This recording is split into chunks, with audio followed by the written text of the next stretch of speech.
कलाकारों का होगा धमाल। एनडीटीवी पूछेगा सवाल, देखिए क्या होता है नेताजी का हाल।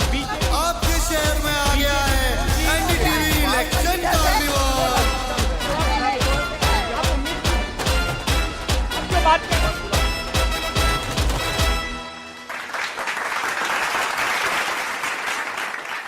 नमस्कार, मैं हूं जितेंद्र दीक्षित और इस वक्त मैं मौजूद हूं गुजरात के एक और बड़े शहर वडोदरा में। यहां पर हमारा एनडीटीवी का ये इलेक्शन कार्निवल एक लंबे सफर के बाद पहुंचा है। इससे पहले हम थे अहमदाबाद में, गुजरात के सबसे बड़े शहर में, जहां पर हमने समझा लोगों की राजनीतिक सोच को, वहां के पॉलिटिकल अंडरकरंट्स को। और अब हम जानेंगे वडोदरा के लोगों की राय और जानेंगे कि यहाँ के जो राजनेता हैं वो क्या सोचते हैं इस लोकसभा चुनाव के बारे में। लेकिन उससे पहले एक बार समझ लेते हैं कि कितना लंबा सफर करके तय करके ये कार्निवल यहाँ पर पहुंचा है। हमारे साथ में मौजूद हैं सोनू, जो कि इस रंग बिरंगे कार्निवल के ट्रक के ड्राइवर हैं। तो आइए इनसे जानते हैं। सोनू, ये बताओ कि कितने किलोमीटर का फासला अब तक तय हुआ है और कहाँ से होकर गुजरा है ये ट्रक? ये सर 4,435 किलोमीटर चल गया है। और दिल्ली से जो है हम गए हरिद्वार से मेरठ, मेरठ से जो है वृंदावन से भरतपुर होते मैनपुरी से लखनऊ से अयोध्या से वाराणसी से गए हम जो है तुम्हारा छपरा से पटना से होते हजारीबाग से रांची से जमशेदपुर से जो है हम गए वो अंबिकापुर से रायपुर से भोपाल से इंदौर और फिर अहमदाबाद, और अहमदाबाद से वडोदरा पहुंचे हैं। तो वडोदरा की बात करें तो अब से 15-20 साल पहले मुंबई या दिल्ली के लोग जब वडोदरा का जिक्र सुनते थे तो कहते थे कि अरे वडोदरा तो वो शहर है जहां पर राजधानी एक्सप्रेस रुका करती है। क्योंकि अब से 15-20 साल पहले इतनी सारी वंदे भारत ट्रेनें नहीं होती थी, इतनी ज़्यादा शताब्दी एक्सप्रेस नहीं होती थी, और प्रीमियम सुपरफास्ट ट्रेनों में राजधानी एक्सप्रेस भी एक ट्रेन होती थी और वो सिर्फ चुनिंदा स्टेशनों पर रुकती थी। और उनमें से एक स्टेशन मुंबई दिल्ली के रूट पर हुआ करता था वडोदरा। जाहिर है वडोदरा एक बड़ा रेलवे जंक्शन है और अगर राजधानी से इसका ताल्लुक जोड़ें तो सिर्फ ट्रेन का ही ताल्लुक नहीं है। राजधानी शब्द वडोदरा से और भी कई मायनों में जुड़ा हुआ है। वडोदरा शहर गायकवाड़ राजघराने की राजधानी रहा है। इसके अलावा वडोदरा को गुजरात की सांस्कृतिक राजधानी भी कहा जाता है। ये एक संस्कारी नगरी मानी जाती है, ये एक कला नगरी मानी जाती है। तो चूंकि यहां पर जिक्र कला का हुआ है तो हम आपको मिलवाएंगे कुछ लोक कलाकारों से। हमारे साथ में मौजूद हैं गुजरात गौरव पुरुष के विजेता सनत पंड्या जी, और ये हमारे साथ यहां पर मौजूद इसलिए हैं क्योंकि ये वडोदरा की जनता को एक संदेश देना चाहते हैं। तो क्या संदेश रहेगा आपका पंड्या जी? बस संदेश तो यही रहेगा, क्योंकि जो हमारा देश है उनके जो ये महापर्व बोलते हैं तो वोटिंग का जो होता है मतदान पर्व है, तो बस मैं सबको यही विनती करता हूँ जितना हो सके हम मतदान कर सकते हैं। तो बिल्कुल आप अपने उस सदाबहार अंदाज में सुनाइए, अपने गीतों के जरिए वो संदेश दीजिए जो बात आप कहना चाहते हैं। हमारा गुजराती में कहेवत है कि જ્યારે કોઈ પણ તહેવાર આવે ને ત્યારે અમારું જે મન છે એ થનગનાટ કરતું હોય છે। તો હું આપને ઝવેરચંદ મેઘાણીની જે રચના છે એ આપને સંભળાવું છું, મોર બની થનગાટ કરે।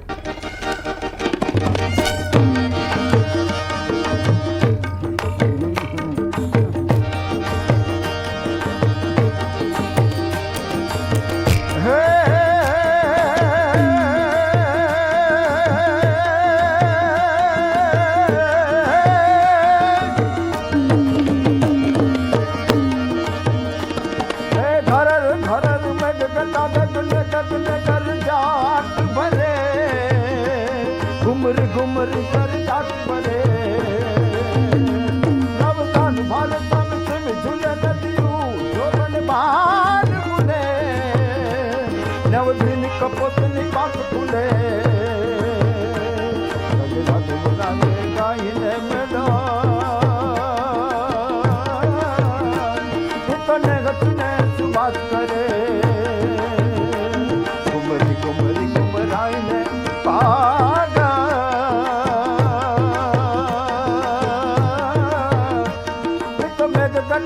घाट करे तो मोर बनी जन घाट करे तो मोर बनी जन घाट करे।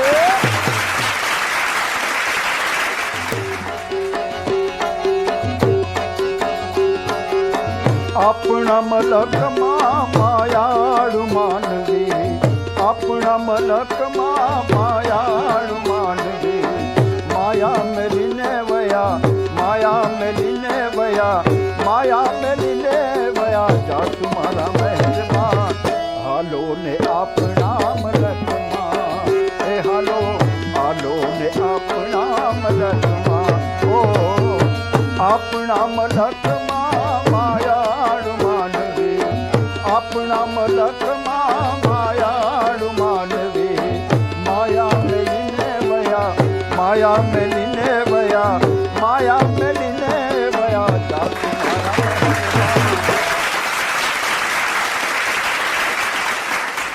धन्यवाद पंड्या जी इस संगीतमय संदेश के लिए। और अब इस संगीत के बाद होगी इसी मंच से चुनावी चर्चा। वडोदरा लोकसभा सीट पर मुख्य मुकाबला बीजेपी और कांग्रेस के उम्मीदवारों के बीच में है। क्योंकि अब चुनाव प्रचार के लिए महज 10 दिनों का ही वक्त बचा है, इसलिए दोनों ही पार्टियों के उम्मीदवार इस वक्त चुनाव प्रचार में मग्न हैं, उसमें व्यस्त हैं। लेकिन इन दोनों पार्टियों के प्रवक्ता इस वक्त यहां पर मौजूद हैं और मैं इन दोनों ही पार्टियों के प्रवक्ताओं को एक एक करके मंच पर आमंत्रित करना चाहूंगा। मैं आमंत्रित करना चाहूंगा सबसे पहले कांग्रेस की प्रवक्ता अमी रावत जी को। अमी जी, स्वागत है आपका। और हमारे साथ मौजूद हैं बीजेपी के प्रवक्ता सत्येन गुलाबकर जी। वडोदरा एक उद्योग नगरी भी है, यहाँ पर बड़े पैमाने पर उद्योग हैं और उद्योग जगत को यहाँ पर प्रतिनिधित्व कर रहे हैं हमारे साथ अमोल बिनीवाला जी हैं। अमोल जी, मंच पर स्वागत है आपका।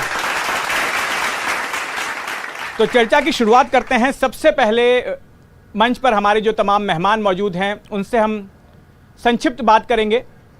मेरा पहला सवाल कांग्रेस से है, अमी जी से। आपसे ये जानना चाहेंगे कि ये सीट, वडोदरा सीट जो है बीजेपी के लिए एक सेफ सीट मानी जाती रही है। 1998 से लेकर करीब 2.5 दशकों से इस सीट पर बीजेपी का ही सांसद चुना गया है। लेकिन इन चुनावों में आपको क्या लगता है ऐसा कि आप एक बदलाव वडोदरा में ला पाएंगी? आपने खुद ही नैरेटिव सेट किया है। बड़ौदा, जिसको लोग जानते थे कि राजधानी ट्रेन यहाँ पर रुकती है, गायकवाड़ी कैपिटल शासन का हेड, और 2.5 दशक से यहाँ पर बीजेपी के सांसद हैं। पर 2.5 दशक के बाद वडोदरा शहर की अगर आप हालत देखोगे तो यहाँ के मुख्यमंत्री जो बीजेपी से है वो भी आके यहाँ पर बोलते हैं, यहाँ पर आके वो मीटिंग्स में अनाउंस करते हैं कि बड़ौदा कहीं पीछे रह गया है, बड़ौदा विकास में पीछे रह गया है, बड़ौदा शहर का डेवलपमेंट जिस तरह से होना चाहिए हुआ नहीं है। हमारी जो सांसद थी 10 साल से, वो सांसद ने बड़ौदा के लिए एक भी काम नहीं किया है। विकास का कोई नया काम यहाँ पर जो नज़र आए ऐसा नहीं किया है। पर उनके खुद के मॉल बन गए ऑस्ट्रेलिया। मजबूरी में भारतीय जनता पार्टी को अपना यहाँ का जो उम्मीदवार है वो चेंज करना पड़ा। उन्हें 3rd टाइम टिकट दिया था पर उन्हें चेंज करना पड़ा बिकॉज उन्हीं की पार्टी के सीनियर लोगों ने उन पे करप्शन के एलिगेशंस किए थे। हम एज अ कांग्रेस ऑपोजिशन हमने तो बहुत बार ये लोगों के सामने लाने की कोशिश की। इनफैक्ट उन्होंने जब कॉरपोरेशन की ग्रीन बेल्ट की स्पेस अपने खुद के लेडीज़ क्लब चलाने के लिए मिसयूज़ की थी, उसके लिए हमने एजिटेशन किया, वो ज़मीन वापस ली। तभी से एस्टैब्लिश हो गया था that she is misusing government funds. उनकी ग्रांट में से उन्होंने ग्रीन बेल्ट की जगह में पेवर ब्लॉक्स डलवाए। इसके बावजूद बीजेपी ने उनको टिकट दी। उन्हीं की पार्टी में रिवोल्ट हुआ, उन्हीं की पार्टी के कुछ लोगों के अंतरात्मा जाग गई और उन लोग ने अपोज किया और एक्सपोज किया और तब जाके उनको कैंडिडेट चेंज करना पड़ा। कैंडिडेट चेंज करने के बाद जो कैंडिडेट आए हैं वो भी बड़ौदा के लोकलाइट नहीं है। 7 साल पहले बड़ौदा में पढ़ाई करने आए हैं, 3 से 4 साल से उसमें हॉस्टल में रहे होंगे, बड़ौदा से वाकिफ़ नहीं है। बड़ौदा पूरे भारतवर्ष में एक ऐसा शहर था जो अपनी सारी इंफ्रास्ट्रक्चर, सारी सुविधा के लिए जाना जाता था। लोग बड़ौदा में ये सुविधाएं देखने आते थे। 70s में ये इंडस्ट्रियल कैपिटल हुआ करता था। दूर दराज के गांव से, स्टेट से, अलग अलग स्टेट से लोग यहाँ पर रोज़गार के लिए आते थे। पर आज बड़ौदा का स्टूडेंट जब पढ़ता है यहाँ पर उसे जॉब नहीं मिलती, क्योंकि पिछले 2.5 दशक में यहाँ पर कोई नई इंडस्ट्री बनी ही नहीं है। छोटी मोटी MSMEs बनी होगी पर वो बनी है उससे ज़्यादा बंद हुई है। यही हालत वडोदरा शहर की देखे। हमें प्रॉमिस की गई थी कि यहाँ पर एम्स आएगी, पर वो एम्स वडोदरा में नहीं आई। हमें प्रॉमिस किया गया था कि यहाँ का इंटरनेशनल एयरपोर्ट बनेगा, आज तक एक भी इंटरनेशनल फ़्लाइट बड़ौदा से नहीं चली है। तो इस बार वडोदरा के जो नागरिक है वो समझ गए हैं। उन लोग ने 2.5 दशक बीजेपी का शासन देखा है और 2.5 दशक के बाद बड़ौदा की जो अधोगति है वो भी देखी है। जो शहर में पूरे भारतवर्ष में सबसे पहले ग्रेविटी से पानी मिलता था, उस शहर में आज पानी पीने के पानी की किल्लत होती है, हर जगह प्रॉब्लम्स हो रहे हैं। वडोदरा शहर में पिछले 25 सालों में एक नया पानी का स्रोत भारतीय जनता पार्टी बना नहीं पाई है। यहाँ की जो नदियाँ हैं पूरे गुजरात की, as a matter of fact देश के टॉप 20 में से 7 मोस्ट पॉल्यूटेड नदियाँ गुजरात की है। महिसागर नदी जो यहाँ पर पानी का मेजर स्रोत है, अभी आधे से ज़्यादा बड़ौदा को पानी वहाँ से मिलता है, उसका पानी भी कंटामिनेट हो चुका है, पर हमारे पास उस पर ट्रीटमेंट प्लांट्स नहीं है। वडोदरा शहर में आज आधा से ज़्यादा शहर गंदा पानी पीने के लिए मजबूर है। कॉरपोरेशन के पास कोई ऑप्शन नहीं है क्योंकि बड़ौदा का रिप्रेजेंटेशन वीक है। यहाँ के लीडर्स ने कभी बड़ौदा को सही ढंग से रिप्रेजेंट ही नहीं किया। पर बड़ौदा की जो नागरिक है, कॉस्मो कल्चर, आई सैल्यूट बरोडियंस, बहुत पढ़े लिखे हैं। उन लोग ने 2.5 दशक तक अगर वेट किया है कि बड़ौदा में विकास आएगा, बड़ौदा को झूठे सपने दिखाए गए, बड़ौदा शंघाई बनेगा, बड़ौदा सिंगापुर बनेगा, बड़ौदा बन गया है वेनिस। 2 इंच बारिश होगी तो यहाँ पर बोट चलनी शुरू हो जाए, उस तरह का वाटर लॉगिंग होता है। तो आई थिंक बरोडियंस अब इस बार बड़ौदा शहर के लिए वोट करेंगे। जो बड़ौदा उन्होंने सर सयाजीराव गायकवाड़ के टाइम्स का सुना है, अभी तो देखा तो मैं बोलूँगी नहीं क्योंकि 25 साल से तो बड़ौदा में हमने कोई डेवलपमेंट देखा ही नहीं है जो हम प्राइड लेके बोल सके कि भाई बड़ौदा में ये हुआ, ये नया हुआ, क्योंकि 25 साल में ऐसा कोई भी मेजर काम बड़ौदा शहर में नहीं हुआ। तो हम बरोडियंस इस बार पुराना जो गायकवाड़ी शासन का बड़ौदा था वो बड़ौदा वापस लाने के लिए वोट करेंगे। मुझे विश्वास है इस बार वडोदरा शहर में परिवर्तन होगा। गुलाबकर जी, आपने सुना, काफ़ी गंभीर आरोप हैं और आरोपों में एक हवाला इन्होंने खुद गुजरात के मुख्यमंत्री का भी दिया कि वो खुद मानते हैं कि बड़ौदा की जो हालत हुई है वो ठीक नहीं है। इन तमाम आरोपों पर संक्षेप में आपसे जवाब चाहूँगा। इन्होंने हालांकि अपने कथन में बहुत सारे मुद्दे रखे हैं, उन पर भी मैं आगे विस्तार से बात करूंगा, लेकिन संक्षेप में आपका जवाब चाहता हूं। पहले, अंगूर खट्टे हैं, इसका अगर कहीं कोई जवाब दे सकता है तो कांग्रेस की सोच में दे सकता है। आप 26 साल से कहीं कोई चुनाव नहीं जीत रहे हो, इसके पीछे का कोई तो कारण होगा। जनता जनार्दन जानती है कि भारतीय जनता पार्टी क्या कार्य कर रही है, किस तरीके का उनका विचारधारा है, किस तरीके का उनका एग्जीक्यूशन है, किस तरीके का इनका डेवलपमेंटल पॉलिटिक्स है। आप कोई भी चुनाव उठाकर देख लो, 26 साल पहले कांग्रेस का एक सांसद हुआ करता था, उसके बाद 26 साल से लगातार एक भी सांसद का चुनाव वो जीत नहीं पाए हैं। आने वाले दिनों में और 5 साल हम जोड़ेंगे तो 31 साल से कांग्रेस एक चुनाव जीत नहीं पाई है। मैं जानता हूं इनका कर्म है, इनका कार्य है कि इनको भारतीय जनता पार्टी को नहीं डेवलपमेंट हो रहा है ऐसी बात करके रखना है। यही हालत कॉरपोरेशन में है। एक नैनो गाड़ी में आए इतने ये लोग बचे हैं, हर एक चुनाव हार रहे हैं। विधानसभा के चुनाव में 75,000 से भी ज़्यादा वोट से हमारे भारतीय जनता पार्टी के विधायक जीते हैं, और ये यहाँ पर नहीं है, इस राज्य में भी यही परिस्थिति है। 156 और आने वाले दिनों में जो 4 चुनाव होने वाले हैं वो भी भारतीय जनता पार्टी जीत के 161 का विक्रमी इलेक्शन हम भारतीय जनता पार्टी जीतेगा। और जीतने के पीछे के कारण होते हैं। जनता जनार्दन हर एक चीज़ को बहुत माइन्यूटली वो जानती है कि किसको वोट करना है।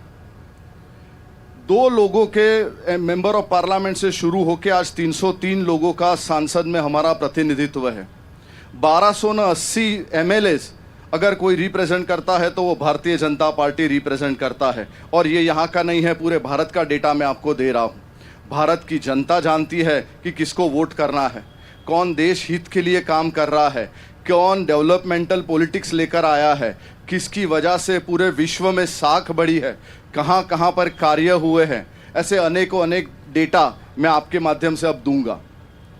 100 करोड़ आयुष्मान भारत के कार्ड अगर दिए बिल्कुल, हम जाते हो, इन आपकी उपलब्धियों पर साथ भी में- हम बात करेंगे। साथ में गुलाबकर मैं जी, सिर्फ मेरे हम- जो चयन जी। है इसमें इतना ही कहना चाहूंगा कि जनता जनार्दन हर एक चीज का अवलोकन इलेक्शन में करती है, और वो बहुत समझ बूझ के इस बार भी भारतीय जनता पार्टी का सबसे युवा ऐसा डॉक्टर हेमांग जोशी को सांसद में भेजने वाली है। इसमें कोई दो राय नहीं है। मैं आपके माध्यम से ये कह सकता हूं कि गए बार की लीड को भी हम सरप्लस कर रहे हैं, और 31 साल का लोकसभा का हमारा शासन ये अविरत चलता रहेगा। अमोल जी, हम चर्चा को आगे बढ़ाते हैं। जो अमित जी ने ऑब्जर्वेशन किए उद्योगों के बारे में कि कोई नया उद्योग यहां पर नहीं लगा है, उद्योगों की हालत खराब है।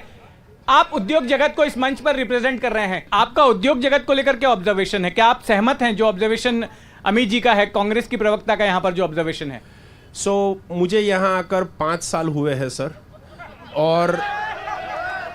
और 5 साल पहले ही मैं यहाँ पे बिजनेस सेटअप करने आया था, और 3 लोगों से शुरू करके हम 1200 लोग तक पहुँचे हैं पिछले 5 सालों में, और एक कंट्री को एक्सपोर्ट करने आए थे, अभी 45 कंट्रीज को एक्सपोर्ट कर रहे हैं। So from my personal stand point हमारा बिजनेस तो काफ़ी अच्छा बढ़ा है, मोमेंटम मिला है।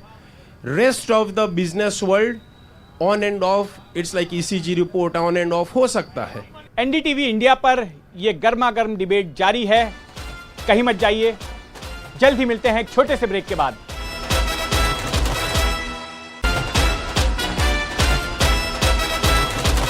गुलाबकर जी, आपसे ये मेरा सवाल है कि वडोदरा की लोकसभा सीट हाल ही में इस वक्त भी चर्चा में रही, क्योंकि यहां पर बड़े पैमाने पर बीजेपी की इनफाइट सामने आ गई। जो यहां की मौजूदा सांसद थी उनको फिर से एक बार टिकट दिया गया, लेकिन बाद में उन्होंने अपना नाम विड्रॉ कर लिया, और कारण ये माना गया है, जो चर्चा हुई है, कि बीजेपी में बड़ी इनफाइट चल रही थी, उनको टिकट दिए जाने से बीजेपी में बड़ी नाराजगी हो गई थी। कई और भी लोग जिनको एम्बिशन था यहां से चुनाव लड़ने का, उन्होंने काफ़ी कुछ बयान दिए, उनके ऊपर भ्रष्टाचार के आरोप खुद पार्टी के लोगों ने ही लगाए, और इस वजह से उनको अपना नाम विड्रॉ करना पड़ा या उनको करने के लिए कहा गया। अब ये एक बीजेपी जैसी पार्टी में हो रहा है, जो कि बड़ी ही अनुशासित पार्टी मानी जाती है, जो एक डिसिप्लिन पार्टी मानी जाती है, वहां से इस तरह की खबर आ रही है। भारतीय जनता पार्टी हमेशा मानती है कि हमारा जो उम्मीदवार है वो कमल है। कमल के नाम पर जो भी लड़ रहा है वो हमारे लिए आजीवन उम्मीदवार है। हम ये भी मानते हैं कि ये पद नहीं, ये दायित्व है, ये प्रतिष्ठा नहीं, ये परीक्षा है, ये सम्मान नहीं, ये चुनौती है। हमारे लिए कोई भी कार्यकर्ता, आज मैं आपके सामने एक प्रवक्ता के स्वरूप में, महामंत्री के स्वरूप में यहाँ पर हूँ, कल को और कोई स्वरूप में आपके सामने रहूँगा। पार्टी का कार्य करना हमारे लिए इम्पॉर्टेंट है। ये कैडर बेस्ड पार्टी है, पार्टी विथ अ डिफरेंस है, और इसी की वजह से आप देखोगे कि जो उम्मीदवार ने खुद सामने से चलकर ये बोला कि मुझे नहीं लड़ना, वो भी उतने ही उत्साह के साथ, उतनी ही निष्ठा के साथ हर एक कार्यक्रम में काम कर रही है, और पार्टी के लिए वोट बढ़ाने के लिए अविरत प्रयत्न कर रही है। ये भारतीय जनता पार्टी है। भारतीय जनता पार्टी हमेशा कार्यकर्ताओं की पार्टी रही है, और ये कैडर बेस्ड पार्टी रही है। नरेंद्र दामोदर दास मोदी जी, तो दामोदर दास मोदी जी कभी राजकारण में नहीं थे। आपके सामने बैठा हुआ ये सत्येंद्र नंद कुमार कुलाबकर, तो नंद कुमार कुलाबकर जी कभी राजकारण में नहीं थे। ये डायनेस्टी पॉलिटिक्स की पार्टी नहीं है। ये जातिवाद, ये सारे इन सब चीज़ों से दूर रहकर राष्ट्रहित के लिए कार्य करने वाली पार्टी है, और ये आपको बार बार दिखेगा, और यही हमारा जवाब है। खैर, आपने जो बात कही है, आप इसी बात को हाईलाइट कर रहे हैं कि एक कैडर बेस्ड पार्टी है, अनुशासन वाली पार्टी है, लेकिन फिर भी जिस तरह की खबरें हाल फिलहाल में आई, तो वो एक विरोधाभासी इमेज पेश कर रही थी पार्टी की। खैर, अब आगे बढ़ते हैं इस डिबेट में, और वडोदरा के लोगों की राय जानते हैं, उनके सवाल जानते हैं। मेरे साथ मेरे सहयोगी नीलेश ठक्कर जी यहाँ पर मौजूद हैं। Nilesh, over to you. मेरा सवाल कांग्रेस पार्टी से है। कांग्रेस का जो मैनिफेस्टो, उसमें एक चीज़ हमारे युवाओं के ध्यान में आई है कि जो संपत्ति होगी उसका पूरा ब्यौरा होगा, और उसमें जिसकी भी संपत्ति ज़्यादा होगी तो जिसके पास कम संपत्ति है उसको दी जाएगी। आपने भूतकाल में भी पहले भी ये किया है, जिस खेड़े यानी ज़मीन, रे एनु घर, जिसने सालों से पीढ़ी दर पीढ़ी मेहनत करके जो पैसा कमाया वो आपने लोगों में बांट दिया। वेल, फर्स्ट ऑफ ऑल मैं आपको, I think he is highly confuse, और उन्होंने कांग्रेस का मैनिफेस्टो ढंग से नहीं पढ़ा। कांग्रेस के मैनिफेस्टो में कहीं भी ये नहीं लिखा है कि हम लोग इनहेरिटेंस टैक्स लाएंगे। आप किसी और की बात कांग्रेस के मैनिफेस्टो के साथ मर्ज कर रहे हैं। कांग्रेस ने ये कहा है कि हम, कांग्रेस के मैनिफेस्टो में ये लिखा है कि जो आप जवाब सुन लीजिए, उनको बोलने दीजिए। आपने सवाल पूछा, आप इनको बोलने दीजिए। आपने अपनी बात कांग्रेस के कह दी। मैनिफेस्टो में ये लिखा है कि जो इनइक्वालिटी है, इनकम में जो इनइक्वालिटी है, वो इनइक्वालिटी दूर करने की कोशिश की जाएगी। उसमें कहीं भी नहीं लिखा कि किसी की प्रॉपर्टी छीन ली जाएगी। कांग्रेस की कोशिश ये रहेगी कि जिस तरह से 16 लाख करोड़ रुपीस उद्योगपतियों का कर्ज माफी में चला गया, हम किसानों का कर्ज माफी करने में वो पैसा यूज करेंगे। कांग्रेस का मैनिफेस्टो, सैम पित्रोड़ा का स्टेटमेंट, सब मिला के आपने एक खिचड़ी पका ली और लोगों को गलत बात सुना रहे और खुद भी गलत समझ रहे हैं। इसमें बीजेपी के प्रवक्ता कुछ कहना चाहते हैं। हाँ जी, आप बताइए जी। गुलाब जी, कर्नाटका में सारे के सारे मुस्लिमों को आपने ओबीसी आरक्षण दे दिया, आपकी सरकार थी। आपके ही सैम पित्रोड़ा ये स्टेटमेंट देते हैं, अभी आप उसको कॉर्नर कर रहे हैं। हम ज्ञान की बात करते हैं, गरीब यूथ, अन्नदाता और नारी की। आप पूरे देश को तुष्टीकरण की राजनीति की तरफ लेकर जा रहे हैं। हम भारतीय जनता पार्टी, हम चाहते हैं कि डेवलपमेंटल पॉलिटिक्स हो। अब जीडीपी की बात कीजिए हमारे साथ। आपने जब सरकार छोड़ी थी, हमको 11 करोड़ हमको 11 करोड़ शौचालय बनाने पड़े। ये ऐसा देश आप छोड़ के गए थे। 6.7 से 5.4 आप सोचिए कि जिस तरीके की परिस्थिति थी, जिस तरीके का था, जब प्रधानमंत्री आपके वहां पर जाते थे, कहां कैसी परिस्थिति में खड़े रहते थे, और विश्व में आज भारत का क्या स्टैंडिंग है। आदरणीय नरेंद्र भाई का जो रुतबा है फिर से वो बड़ा है पूरे विश्व में। आप रशिया यूक्रेन का वॉर देख लीजिए, जवाहरलाल नेहरू, इंदिरा गांधी, आप रशिया यूक्रेन का वॉर देख लीजिए। 6-6 घंटे तक वॉर रुकता है ताकि हमारे बच्चे सुरक्षित वहां से आ सके। और भारतीय जनता पार्टी का डेवलपमेंटल पॉलिटिक्स आप समझ लीजिए। हम तो जानते हैं कि किस तरीके का देश निर्माण होता है। आप लोगों ने गुजरात को नर्मदा का पानी नहीं दिया था, हमने 17 दिनों में नर्मदा का पानी का क्लियरेंस करके पूरे गुजरात में आप नर्मदा के पानी की बात कर रहे हैं। अभी कच्छ में मैं जाकर आया हूं, वहां पर कई किसानों का ऐसा आरोप है कि नर्मदा का जो कैनाल बनाया गया है वो कई जगहों पर फूट गया है और किसानों को वहां पर नुकसान भी हुआ है। ये किसानों की सरकार, किसानों के साथ की सरकार है। मैंने आपको पहले ही बताया कि हम ज्ञान की बात करते हैं। गरीब यूथ, अन्नदाता और नारी शक्ति। जब हम घर नल की बात करते थे, धंधुका के टाइम, कांग्रेस के टाइम पर, कांग्रेस के टाइम पर ऐसा कहा जाता था, कांग्रेस के टाइम पर ऐसा कहा जाता था कि बंदूकें देवी पर बंदूकें ना देवी। ऐसी पानी की विकट परिस्थिति, पूरा टैंकर राज इन्होंने खड़ा कर दिया था। एक बार हम वापस जनता के पास जाते हैं। गुलाबकर जी, जल तक की योजना हम लोग लेकर आए हैं। नर्मदा की बात की, मेरा सिंपल नीलेश जी, बड़ौदे में 2 टाइम पानी जो बरसों से आ रहा था वो कहाँ गया? मैं नवापुरा रावपुरा विस्तार में रहता हूँ। एक बार उनको चलिए और इनसे पूछिए 2 टाइम पानी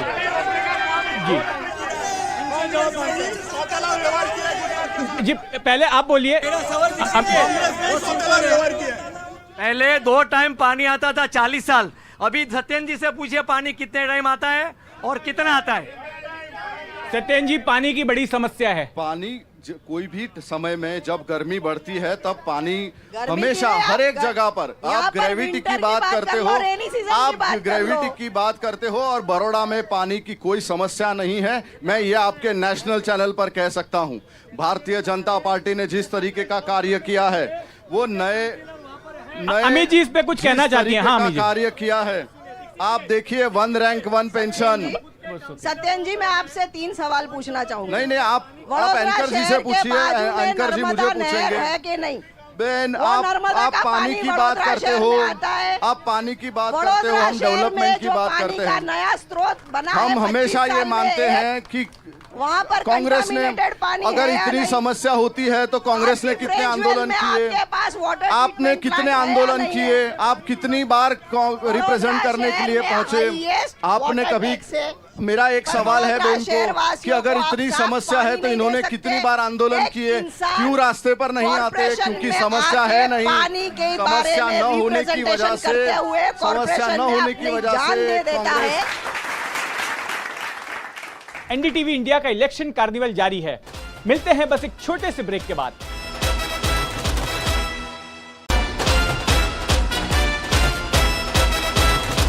मेरा सवाल अमी जी आपसे है कि कांग्रेस का जो इस वक्त हाल हुआ है, जो मैं कहूंगा कि एक दुर्गति शब्द का इस्तेमाल करूंगा, ऐसे में कांग्रेस किस तरह से रणनीति बना रही है बीजेपी को टक्कर देने की? यहां पर जो बीजेपी के उम्मीदवार हैं वो जीतने का तो छोड़िए, वो बोल रहे हैं कि हम जीतेंगे 10 लाख के मार्जिन से। उन्होंने अपने लिए एक टारगेट रखा है कि हम 10 लाख के मार्जिन से जीतने वाले हैं। बाकी जगह भी बीजेपी के उम्मीदवारों के लिए टारगेट दिया गया है कि आप 5 लाख के मार्जिन से जीतिए। दूसरी तरफ कांग्रेस की अगर बात करें तो कांग्रेस के कई दिग्गज नेता पार्टी को छोड़कर जा रहे हैं। आपके एक सबसे बड़े चेहरों में से एक थे अर्जुन मोढवाडिया जी पोरबंदर के, वो भी चले गए। गुजरात के कई और भी नेता चले गए।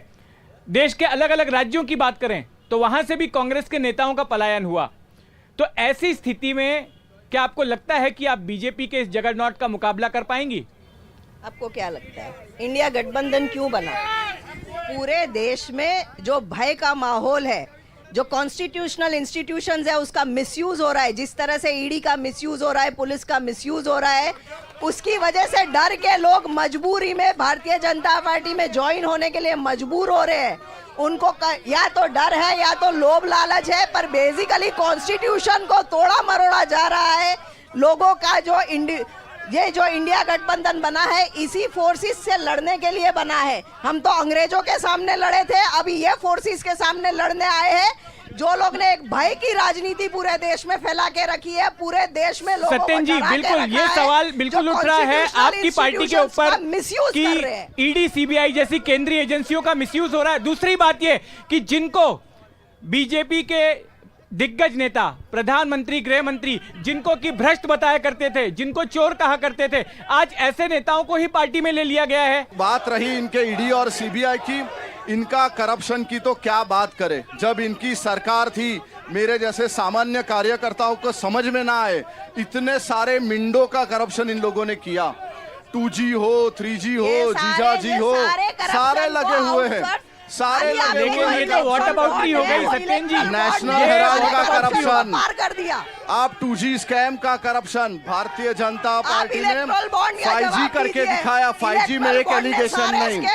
10 साल तक भारतीय जनता पार्टी की सरकार रही, एक एलिगेशन नहीं करप्शन का, एक जगह पर भ्रष्टाचार की बात नहीं। आप बताते हो ईडी और सीबीआई की, तो हम मैं बताऊं तो ये एजेंसीज हैं, इनको कोर्ट डायरेक्टिव देता है। अगर आप शक कर रहे हो, अगर आप शक कर रहे हो तो आप कोर्ट पर शक कर रहे हो। ये वही परिवार है, ये वही परिवार है जो बेल पर छूटा हुआ है और बेल पर अपना अस्तित्व टिकाने के लिए ये सरेआम बेल पर छूटा हुआ ये गांधी परिवार है। और ये परिवार इसलिए बेल पर छूटा हुआ है क्योंकि उन पर सीरियस करप्शन आप तो 2014 से बोल रहे थे गांधी परिवार को एक्सपोज करेंगे, जेल में डालेंगे, आज तक किसी पे केस नहीं कर पाया। इन पर केस है। अगर आपका 10 साल से शासन था, आप तो बोल रहे हैं क्यों कर देते? क्यों गांधी परिवार के सब स्कॉट फ्री घूम रहे, आप उनको हाथ नहीं लगा सकते? नहीं करती है, आप जानते हो। आप 10 साल की राजनीति में 10 साल की राजनीति में कभी भी एक मेरा ये सवाल है, एक मिनट सत्यन जी, आपसे मेरा ये सवाल है, 2022 के विधानसभा चुनाव में कांग्रेस का जो परफॉर्मेंस रहा, क्या कांग्रेस पार्टी ने उससे कोई सबक लिया है? जिस आक्रामक तरीके से बीते विधानसभा चुनाव में बीजेपी ने प्रचार किया, जिस बड़े पैमाने पर रोड शोज हुई, जो रैलियां हुई, वैसा कांग्रेस की तरफ से होता नहीं दिखा। और इन लोकसभा चुनाव में भी बीजेपी ने तो अपना नारियल फोड़ दिया है। अभी 4 दिनों पहले अमित शाह जी का रोड शो हुआ उनके चुनाव क्षेत्र में, गांधीनगर में। कांग्रेस के दिग्गज नेता कब जमीन पर नजर आएंगे? कब उसी तरह का आक्रामक चुनाव प्रचार कांग्रेस की तरफ से देखा जा पाएगा? आप अगर देखोगे 2017 के बाद कांग्रेस के 83 विधायक भारतीय जनता पार्टी में डरा के, धमका के या कोई लालच दे के लिए गए। ये खरीद फरोख्त की जो गंदी राजनीति है वो भारतीय जनता पार्टी ने गुजरात में की है। अगर वो इस तरह से कांग्रेस के सारे नेताओं को करप्ट बताते हैं तो वही करप्ट नेताओं को आपने अपनी पार्टी में शामिल क्यों किया? Because they were politically very powerful and strong. आपने हर बार कांग्रेस को तोड़ने की कोशिश की, गुजरात में कांग्रेस के नेताओं को तोड़ के आप भारतीय जनता पार्टी में शामिल करके लिए। अगर आप अभी अगर आप बीजेपी की मीटिंग्स में देखोगे तो उसमें 60% कांग्रेस के आगेवान और कांग्रेस के लीडर्स वहां है। इन अ वे कांग्रेस वहां भी जाके रूल कर रही है और यहाँ के जो बीजेपी के लोकल लीडर्स है वो लोग सिर्फ कुर्सियां बिछाने के लिए बच गए हैं। आज बीजेपी का कांग्रेसीकरण हो गया है। एक तरह से अमित जी का यही कहना है कि कांग्रेस के नेता इतने आ गए हैं बीजेपी में कि बीजेपी का कांग्रेसीकरण हो गया और बीजेपी में रह के अब कांग्रेस की रूल कर रहे हैं। कांग्रेस के पास ना नेता है, ना नीति है, तो ना नेतृत्व है। ये 83 जो गए वो कहां से ले बोल रहे गए? थे, मैं नहीं बोलता था ना। उनको बोलने दीजिए अमित जी, उनका जवाब सुनिए। अमित जी उनका जवाब सुनिए। आप जब बोलते थे मैं नहीं बोलता था बीच में। मुझे सिर्फ इतना कहना है कि इनके पास ना नेता है, ना नीति है, ना नियत है। इनके नेता मिस्टर इंडिया का ऐसा बेल्ट पहन के घूम रहे हैं कि जिसको देखने के लिए आपको या तो लाल कलर का चश्मा या तो इटालियन चश्मा पहनना पड़ेगा, तभी ये लोग दिखेंगे। ये इनके राहुल गांधी जी ने बड़ौदा में इतनी यात्रा इन्होंने जो कर रहे थे उसमें भी वो बड़ौदा आने का उन्होंने साहस नहीं किया है या उनको जरूरत नहीं पड़ी है। उनको लगता है कि बड़ौदा में आने का कोई महत्व नहीं है, उनके लिए बड़ौदा कोई महत्व नहीं है। हम ये जानते हैं कल अमित शाह जी बड़ौदा में रोड शो कर रहे हैं। भारत के शीर्षस्थ नेतृत्व अलग अलग तरीके से बड़ौदा में अपना कैंपेन कर रहे हैं। आप पूछिए कांग्रेस का कौन सा बड़ा नेता यहाँ पर आया? उनको पता है कि उनकी डिपॉजिट, यही तो मेरा सवाल था, उनकी डिपॉजिट CR पाटिल साहब, भूपेंद्र पटेल जी और रत्नाकर जी के, इसलिए उनकी डिपॉजिट डूल होने वाली है। और हेमांग जोशी 10 लाख से ज्यादा वोट से जीतने वाला है, उनको पता है, इसलिए उन्होंने ये कॉन्स्टिट्यूएंसी छोड़ दी है। अमित जी बताइए। I would like to respond to this. Satyendra ji बोल रहे हैं कि यहाँ पर राहुल जी की यात्रा नहीं आई। गुजरात में और पूरे भारत देश में जिस तरह से लोग राहुल जी की यात्रा में जुड़े हैं, एग्जाम्पलरी यात्रा हुई है और इट वाज लाइक आप देखोगे तो एक तरह का तप था कि जो कन्याकुमारी से लेके कश्मीर तक जो भारत को जोड़ने के लिए एक जो नेता निकले हैं उनके साथ लाखों लोग जुड़े हैं। बड़ौदा में नहीं पर बड़ौदा के बगल में बोडेली के पास से ये यात्रा गई है, पूरे बड़ौडियंस वहां गए। अगेंस्ट दैट हमारे जो प्राइम मिनिस्टर है वो प्राइम मिनिस्टर सरकारी खर्चे पे पूरे गवर्नमेंट मशीनरी को यूज करके गवर्नमेंट के स्टाफ को साथ रख के पब्लिक मीटिंग्स गवर्नमेंट के पैसों से करते हैं। करोड़ों रुपए का बर्डन हम टैक्स पेयर्स पे आता है और नरेंद्र मोदी सरकारी मशीनरी का यूज करके बड़ौदा में आके प्रचार करके जाते हैं। उससे अच्छा है हमारे राहुल जी पैदल चल के पूरे भारतवर्ष में भारत को एक करने निकलते हैं। मैं एक बार वापस अमोल जी के पास जाना चाहूंगा। अमोल जी, गड्ढे बड़ौदा शहर में भरे नहीं। आप उद्योग जगत को रिप्रेजेंट करते हैं, ये बताइए कि यहाँ के सांसद से और आने वाली सरकार से उद्योग जगत को क्या उम्मीदें हैं? सो फ्री ट्रेड होना चाहिए, डेमोक्रेटिक ट्रेड होना चाहिए, ताकि हम लोग जो बिजनेस वर्ल्ड से, we are economic soldiers and we should be allowed, हमें वो फ्रीडम मिलना चाहिए कि हम हमारा प्रोडक्ट बनाए, हम एम्प्लॉयमेंट बढ़ाए, इसको बाहर ले जाए, एक्सपोर्ट करे, ताकि बाहर से इनकम इंडिया में आए। तो गोल तो वही है कि इंडिया भी सक्षम हो और बाहर हम ग्लोबली ये करके इंडिया की इनकम बढ़ाए। तो इस चर्चा को अब यहीं विराम देते हैं। धन्यवाद वडोदरा शहर के लोगों का जो आपने गर्मजोशी के साथ इस चर्चा में हिस्सा लिया, और उम्मीद करता हूं कि यही गर्मजोशी 7 मई को भी दिखाई देगी और आप तमाम लोग अपने घरों से निकलेंगे और अपने पसंदीदा उम्मीदवार के निशान पर बटन दबाएंगे ईवीएम मशीन में। एनडीटीवी इंडिया की अपील है कि मतदान जरूर करें। आज एनडीटीवी के इलेक्शन कार्निवल में इतना ही। एनडीटीवी पर खबरों का सिलसिला जारी है।